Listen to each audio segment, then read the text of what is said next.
आजची सुरुवात माझी सकाळची नाही तर दुपारची होते, कारण हे जेवण मी आता दुपारी बनवते आणि दुपारच्या जेवणासाठी इथे मस्त मी कुळथाची पिठी बनवते.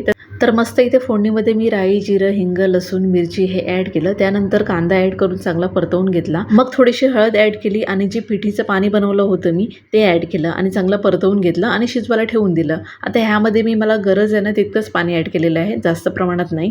आणि इथे मस्त मी इथे भोपळा घेतलेला आहे. आता ह्या भोपळ्याचे मी 2 प्रकार बनवणार आहे.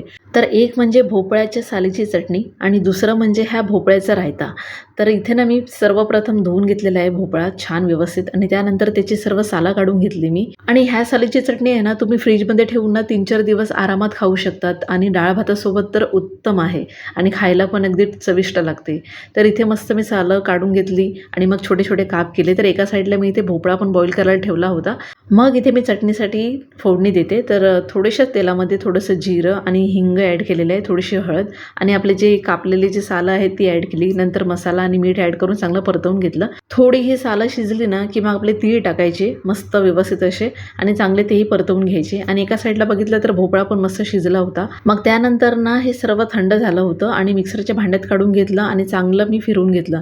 जास्त आपल्याला पाणी ॲड करायचं नाही आहे, पहिले असं कोरडंच फिरवायचं आणि लागलं तरच पाणी ॲड करायचं आहे. आणि तुम्ही ह्यामध्ये मिरची जर ॲड करणार असेल ना तर ॲड करू शकतात. आता मी का ॲड करत नाही, कारण माझ्या बाळाला पण मी देते हे सर्व, त्याकरता मला कमी तिखट बनवावं लागतं. मग इथे भोपळा पण आपला थंड झाला होता. तर मी इथे मस्त वाटीमध्ये घेऊन ना चांगला हातानेच त्याला मॅश करून घेतलं. हातानेच मॅश करा म्हणजे छान मॅश होतो व्यवस्थित. आणि मग त्यामध्ये मस्त 2-3 चमचे दही ॲड केलं आणि मग थोडंसं मीठ, कोथिंबीर ॲड केली आणि मिक्स करून घेतलं. आता ह्यामध्ये ना तुम्ही थोडी साखर पण ॲड करू शकतात. आणि दुसरी गोष्ट म्हणजे महत्त्वाचं ओलं खोबरं, पण ते आता माझ्याजवळ नव्हतं म्हणून मी नाही ॲड केलं, पण तुम्ही नक्की ॲड करा. आणि इथे आपला हा दुपारचा बेत रेडी आहे. तर या मग जेवायला. कसा वाटला आजचा बेत? चला तर मग भेटूया पुढच्या व्लॉगमध्ये. तोपर्यंत बाय.